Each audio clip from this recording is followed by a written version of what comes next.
किसी के दिल तक पहुंचने का सबसे अच्छा रास्ता है उस इंसान को हंसाना। आज इस वीडियो में हम एक ऐसे मशहूर इंसान के बारे में बात करेंगे जिसने लोगों को हंसा हंसा कर अपना फैन बनाया है, और ये सिर्फ 1-2 साल तक नहीं, तकरीबन 25 सालों तक लोगों के दिलों पर राज करता आ रहा है। जी हाँ दोस्तों, हम बात कर रहे हैं दुनिया के सबसे मशहूर कॉमेडियन मिस्टर बीन की। मिस्टर बीन ने पूरी दुनिया को ये बता दिया कि कॉमेडी करने के लिए ये ज़रूरी नहीं कि आप लोगों के सामने बातें ही करें, बल्कि असली कॉमेडियन तो वो है जो आपको बिना बात कहे ही हंसाता है। मिस्टर बीन यानी रोवन एटकिंसन को तो आप ज़रूर पहचानते हैं, लेकिन क्या आप लोग ये जानते हैं कि ये इंसान जो ऑन स्क्रीनिंग बहुत ही फनी और बेवकूफ़ होने की एक्टिंग करता है, वो रियल लाइफ में बिल्कुल भी ऐसा नहीं है, बल्कि उसका उलट कहा जा सकता है। मिस्टर बीन यूनिवर्सिटी से इलेक्ट्रिकल ग्रेजुएटेड है। आपने शायद ये भी नोटिस किया होगा कि मिस्टर बीन एक्टिंग करते वक्त किसी एक भी लफ्ज़ को सही तरह नहीं बोल सकते। उसके पीछे जो वजह है वो है उनका स्पीकिंग डिसऑर्डर बीमारी।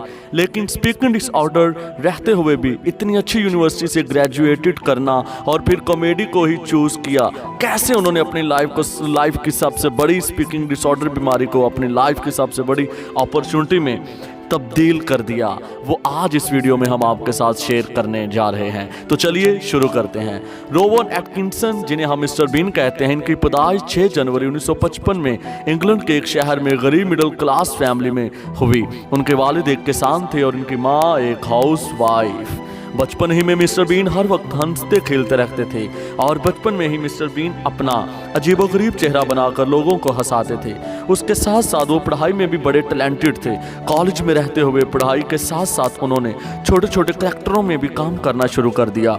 इस दौरान मिस्टर बीन ने स्क्रिप्ट लिखना भी शुरू किया। कॉलेज में छोटे छोटे करैक्टर में काम करते हुए अपनी ज़ुबान की बीमारी डिसऑर्डर की वजह से वो इन प्ले में से बाहर हो जाया करते थे।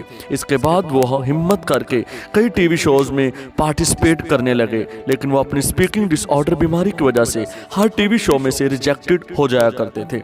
लेकिन मेंटली डिस्टर्ब हो जाने के बाद भी कभी उन्होंने अपने टैलेंट पर से भरोसा नहीं तोड़ा।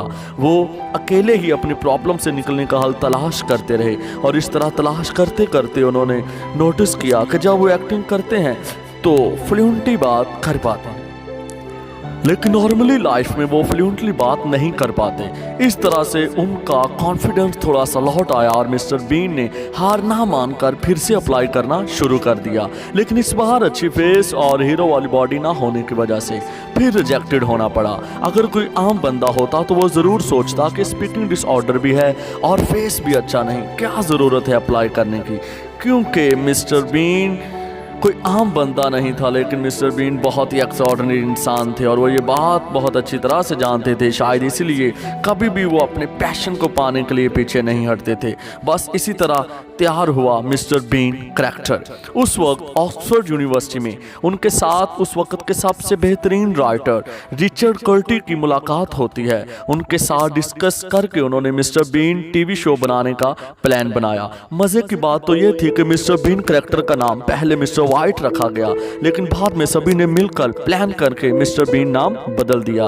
उसके बाद साल 1990 1 जनवरी mister Bean TV show public किया गया, लेकिन बहुत ही कम अरसे में लोगों को ये शो बहुत पसंद आया। इस शो के दौरान वो इंग्लैंड के सबसे मशहूर कॉमेडियन बन चुके थे। इसी समय उन्होंने द विर्चुअस फिल्म में भी काम किया और इसके बाद साल 1994 में एक और सुपरहिट फिल्म फॉर वेडिंग में भी काम किया और इसके बाद उन्होंने इंग्लैंड की बहुत ही सुपरहिट फिल्मों में काम करके अपने मुल्क समेत पूरी दुनिया को अपने काम का ग्रीविदा बना लिया। अगर उनकी पर्सनल लाइफ की बात की जाए तो उन्होंने साल 1990 को एक मेकअप आर्टिस्ट से शादी की थी।